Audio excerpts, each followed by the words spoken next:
Good morning. This is Jeff Cohen from the Florida Healthcare Law Firm.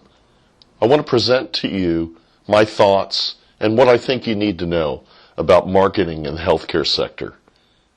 Whether you're marketing durable medical equipment, pharmacy items, lab services, physician services, or anything else, this overview, this kind of framework, will help you navigate that and at the very least identify moments, red flag moments, when you need to stop and ask a lot of questions, perhaps ask for help.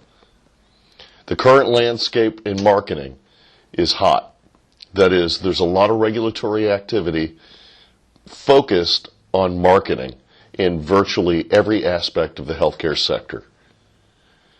Since marketing the wrong way has criminal consequences, it's never been more important to understand the laws that apply to marketing and to, at the very least, understand when to stop, ask more questions, ask for help. My hope is that I can simplify the issues a little bit and at the very least give you a framework that'll cause you to put your hand up and say, now wait a minute, there might be an issue here that I need to dig into. The biggest laws that govern the space are the federal Anti-Kickback Statute, the state Anti-Kickback Statute, and also the State Patient Brokering Act. Let's talk about how they work. The federal Anti-Kickback Statute comes into play when you're dealing with healthcare items or services that are reimbursed by a state or federal healthcare program like Medicare, Medicaid, CHAMPUS, or TRICARE. If you're not dealing with those payers, then the federal Anti-Kickback Statute, the AKS is what we usually refer to it as, doesn't apply directly. Why do I say directly? Because the State Patient Brokering Act implies the Anti-Kickback Statute into arrangements for which compensation is not made by state or federal healthcare program. Put another way, even arrangements which are compensated by a commercial insurance company or cash by a patient paying for the item or service implicates the State Patient Brokering Act. We'll get into the Patient Brokering Act a little bit. The federal Anti-Kickback Statute is a criminal statute, meaning if you get it wrong, you might go to jail. It also has a civil monetary component, which means if you get things wrong, you're going to pay not a little, but quite a bit.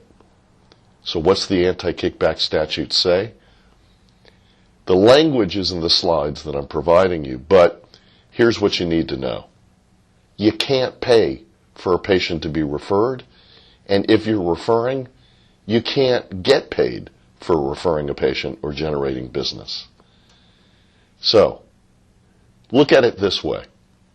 If you have a big letter A on your left-hand side and a big letter B on your right-hand side, and a patient goes from A to B, or business generation that results in more patients goes from A to B, and from B to A going the other way is money or anything of value, you are implicating the Anti-Kickback Statute, the State Anti-Kickback Statute, and the State Patient Brokering Act. So keep that image in mind. Patients going one way, money or things of value going the other way.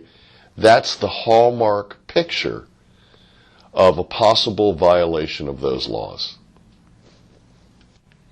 What about the State Anti-Kickback Statute? Same kind of thing. Same kind of thing. But the state law doesn't apply when there's Medicare, Medicaid, CHAMPUS, or TRICARE, a state or federal health care program involved. It applies when there's any payer or no payer involved. Okay? So it's a broader applied statute. It works like the Anti-Kickback Statute, but it's got broader application. One of the key differences between the State Anti-Kickback Statute and the Federal Anti-Kickback Statute is resources. The federal government has made prosecuting bad healthcare marketing arrangements a priority, and they have immense resources. staff, money, experience. The state, not so much. Let's look at the Patient Brokering Act. What does it say? Well, it says a lot of things, but for purposes of this presentation, let's say this. It works the same way. If you're paying anything of value to somebody that generated business patients for you, or that referred patients for you, you're implicating the Patient Brokering Act. You've got to stop and ask yourself, whenever you see that A to B dynamic that I described earlier, whenever you see it happening, is there a justifiable basis for it? The mere referral of patients or generation of patients and the mere payment of sums back to the source of patient referral or generation isn't itself enough to consist of a criminal violation. You would have to dig a little further. Why? Because there's certain permitted arrangements, commercial arrangements, that are very, very clearly allowed under the federal Anti-Kickback Statute and then by incorporation into the Patient Brokering Act. Those permitted commercial arrangements are called safe harbors. They are examples at the federal level of commercial business arrangements that involve the payment of compensation or something of value in exchange for services provided. All kinds of services, medical director services, physician services, administrative services, and yes, healthcare services, healthcare marketing services. So, but before I get into this, to the safe harbors themselves, the ones that apply in the healthcare marketing space, let's talk about one exception to the Anti-Kickback Statute, and therefore, by implication, exception to the Patient Brokering Act, the bona fide employee exception. A lot of people think, well, listen, I can pay George $10 per patient because he's a W-2 employee. George is going to go out there and refer me patients, and I can pay him $10 per patient for referring me a patient because I withhold taxes. Wrong. The bona fide employee exception applies when you have a bona fide employee relationship, which means there's direction, supervision, control, and taxes withheld.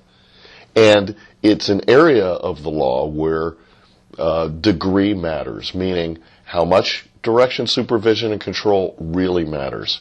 If you talk to George once a month for 3 minutes, not enough. It's likely to be found to be a sham employee arrangement, meaning a way to look like you're a bona fide employee, but he's really not.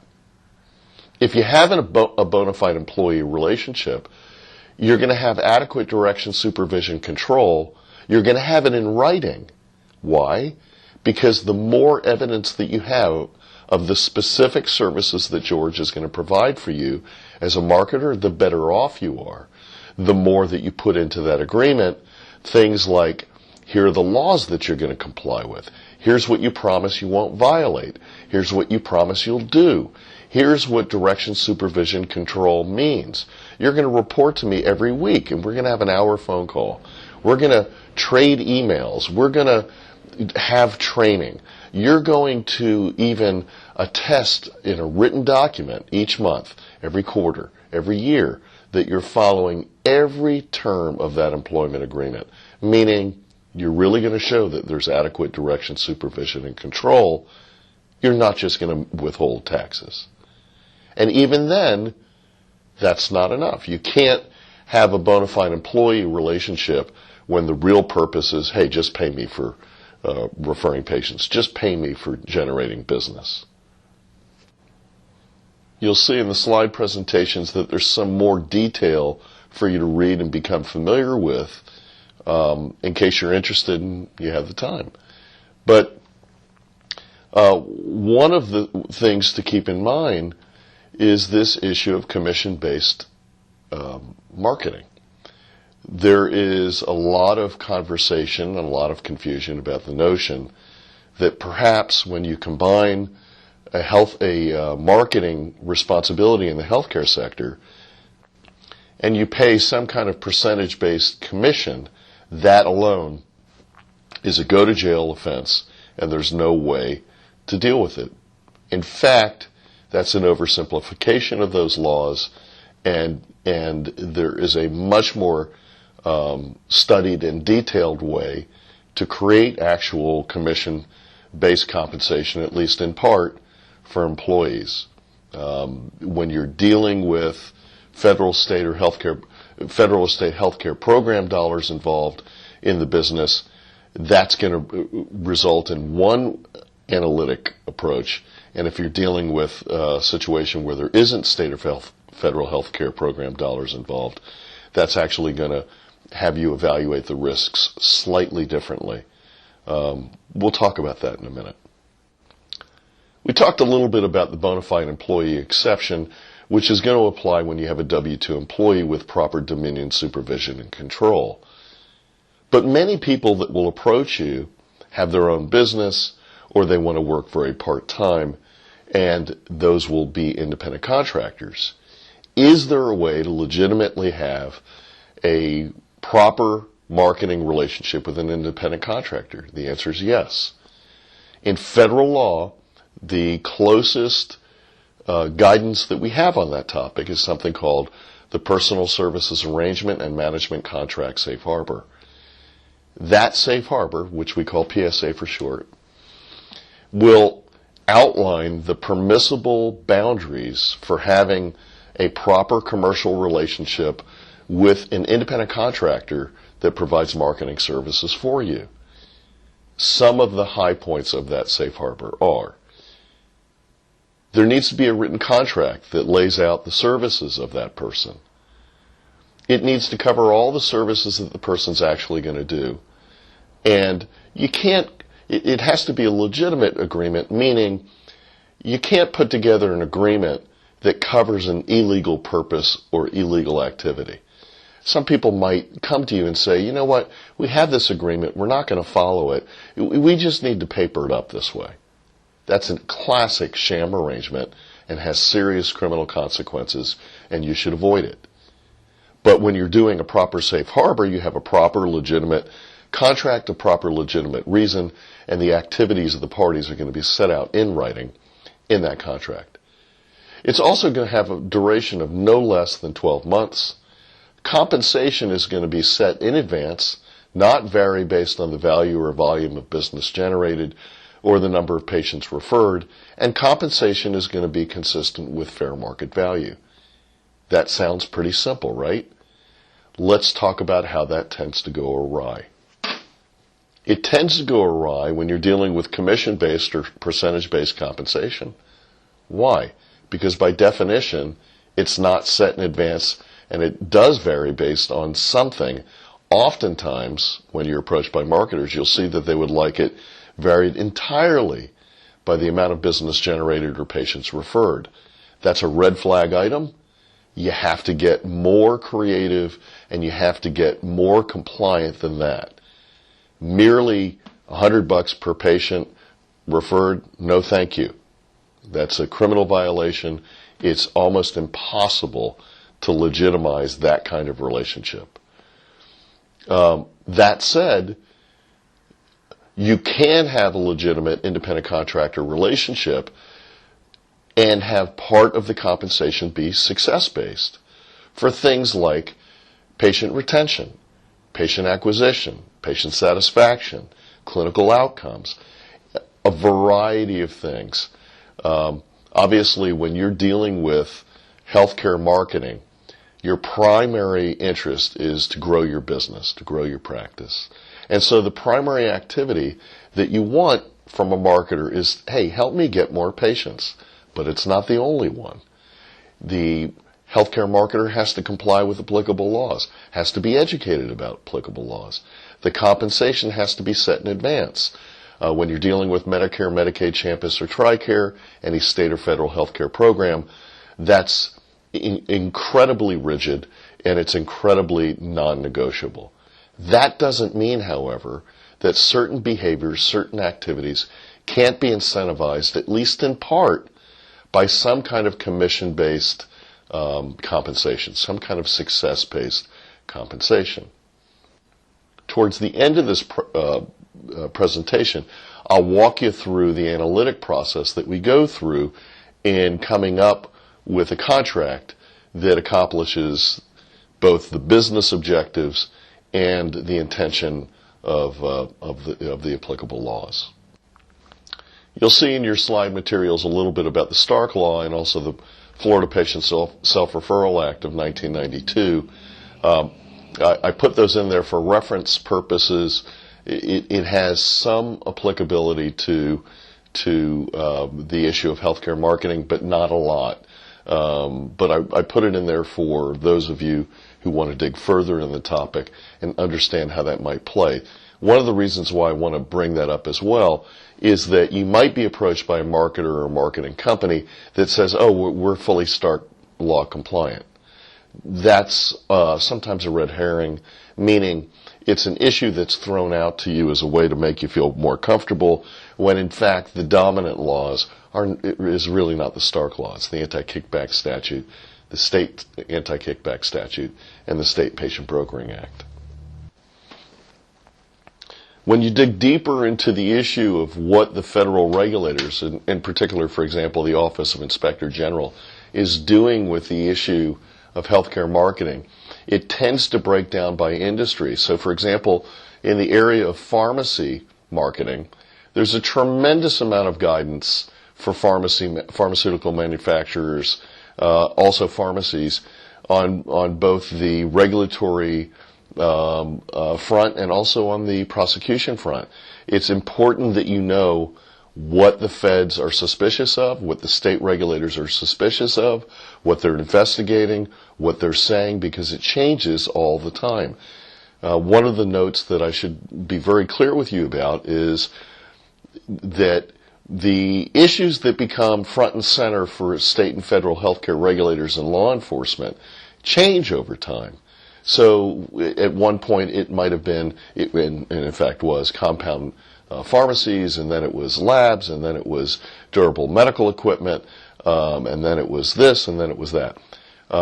There's a cycle of industry focus that hits the radar screen of state and federal regulators from time to time, and they stay there for a few years, dig in, do their work, move on to another thing that becomes an area of concern, do their work. You need to be aware of the landscape. That is, you need to not only know these laws, but you need to know what state and federal regulators are doing with those laws, what they think about those laws, how they're interpreting them, how they're applying the laws, what their arguments are in court. There's a very big difference between what the laws say and what's done by regulators and law enforcement with those laws, or what I call landscape. There's the laws, and then there's the landscape. You have to know both. It's not enough to think you know what a law says. You look at it and you say, wow, I really think I understand what this law says. But you may not know how the OIG looks at it, how the Department of Justice is prosecuting it. They might have a brand new interpretation. There might be a brand new case that is pushing the interpretation in an unexpected way, and in fact that happens on a pretty routine basis in healthcare. So you need to know these laws. You also need to be aware that there's a landscape, an environment within which these laws arise, are interpreted, and are enforced, and they change. That's why I put in the presentation some of the OIG advisory opinions and some of the cases, so you can take a look and see in greater detail what's happening. Okay. Now, you know, there's not a chiropractic doesn't tend to be the favorite enforcement activity at the federal level, but you'd be surprised at the number of enforcement actions and clarifications in the form of advisory opinions that come out of even the Office of Inspector General for chiropractors. For example, there was an advisory opinion in 2019 that addressed the issue of whether salespeople are actually referring from a factual perspective.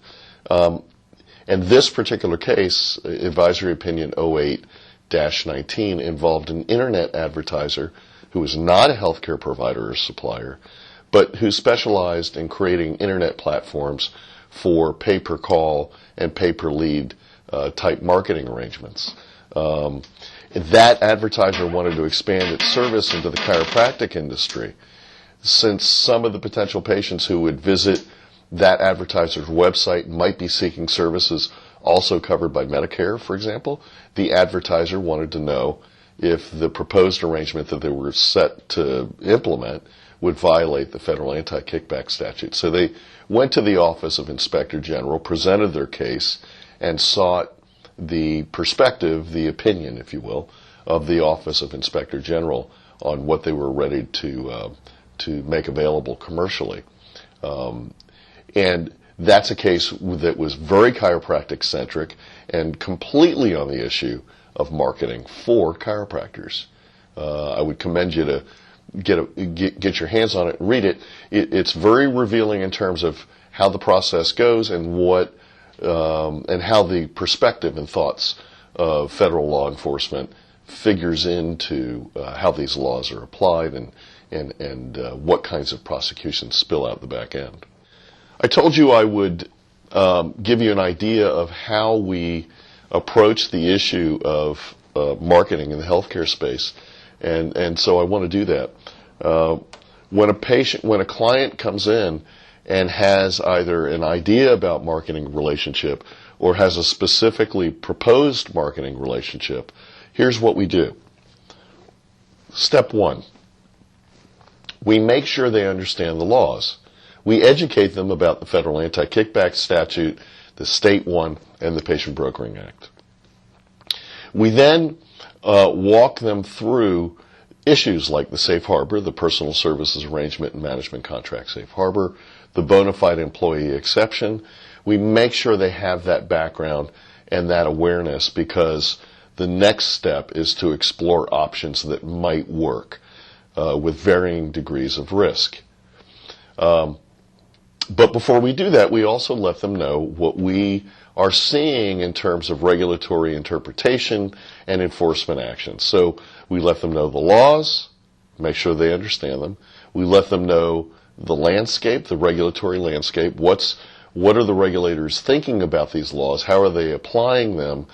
And how are they prosecuting them? Because what you don't want to do is think that you're right and then deal with a difference of opinion in the midst of a prosecution. That's a very expensive, very frightening, high-risk way to deal with these laws. So then we move into what I call a risk spectrum analysis. I draw a line on the whiteboard. On the left side is a little minus, and on the right side is a plus. And what I do is I move from low risk, the minus, to higher risk, the plus. The lowest risk arrangement in the area of healthcare marketing is a flat compensated bona fide employee. That is, it's a bona fide employee because you withhold taxes, exercise significant dominion, supervision, and control, and you pay them X dollars a day, X dollars a year. That's what you pay them. It's set in advance. It has no variance for things like how successful they are with any of the objectives in their employment agreement. That's the lowest risk. So what's the highest risk? The highest risk would be a percentage-based compensation arrangement that is that's the sum and substance of their compensation, and it's an independent contractor relationship. So lowest, bona fide employee exception with flat compensation. Highest, 1099 independent contractor relationship with pure percentage-based compensation. So especially when that percentage-based is related to number of patients referred, amount of income generated from those referrals, growth of the business due to the services provided by the marketer. So we now know what the bookends are, what the lower risk and what the highest risk looks like. But aren't there points in between? Yeah, about 100. So for example, let me tick up the lowest risk just a click. Bona fide employee exception, we get a bona fide employee. We have a flat compensation. That person's making $50,000 a year working exclusively for you. What's a slightly higher risk? Well, the person also gets a bonus of up to, I don't know, pick a number, $500 a month for customer satisfaction, obtaining clients, keeping them happy, serving them well, and happy relationships between the patients that they've generated and your practice because of their efforts. Slightly higher risk, still pretty low risk. What about a little higher risk? Bona fide employee exception, 75% of their compensation is flat, 25% is tied to a variety of things, including even the profitability of the practice. All right, well, slightly higher risk. What about a 1099 relationship? Part-time, because the 1099 person, the independent contractor, works for other healthcare businesses as well. 1099 relationship inherently has a slightly higher risk than W-2. Why? Because it implies and usually entails very, very low, if any, dominion, supervision, and control. So that alone is a risk factor. But let's look at it. 1099 relationship, 75% of the compensation is set in advance. They're making $50,000 a year, and they make a discretionary bonus, pure discretionary bonus, based on factors. Come up with a bunch of factors that you want to achieve, like patient satisfaction, patient retention. The patient feels like they understand what you do, their questions are answered, patient service, okay, customer service. Still very low risk. Let's click up the risk a little bit more. 1099, independent contractor. They make a flat compensation, and in addition, they, depending on several performance factors, can earn between $100, let's say up to $500, even $1,000 a month, if they achieve certain performance targets that relate partly to going to get new patients, get new business, but not exclusively to that. More risk, right? More risk. So you see what we do when we go through this process. It's a very interactive process with clients. We've given them the laws. We've given them the landscape. We then start with what they have in mind. And sometimes what clients come to the table with is so conservative and so compliant that they are frustrated and upset from the beginning because they can't achieve their business purposes. And sometimes they come in, which is more often the case, with something that's really high risk and they didn't realize it. So now that we've given them the laws, they're looking to push their model more towards the very compliant end of the spectrum so that they can sleep better, feel better, and so on and so forth. It's an interactive process because if you change one fact, you might significantly change the risk profile of the option being discussed. Here's what you should insist on when you come to the conclusion about, okay, I want to have this kind of business relationship with this marketer. You should insist on becoming educated about the laws.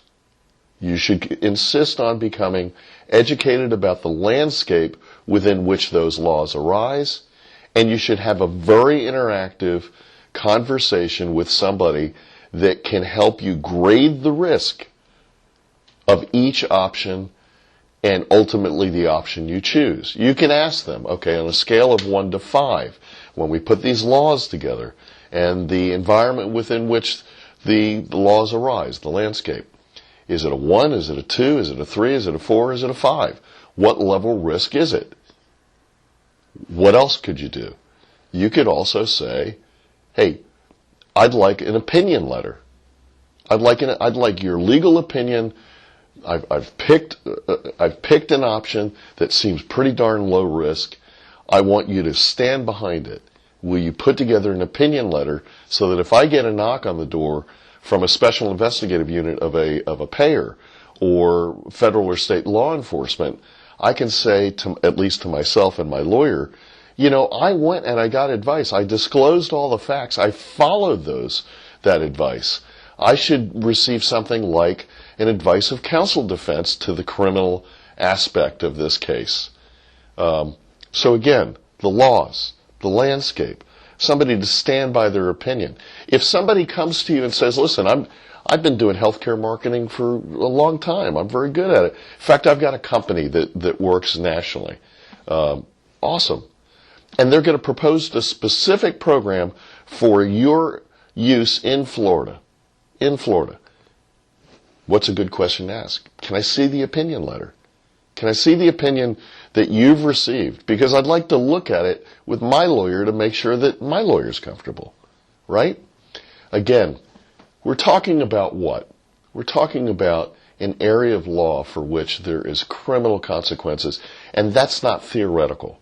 That's not a lawyer telling you, well, it could happen. No. Enforcement happens in healthcare marketing almost every day.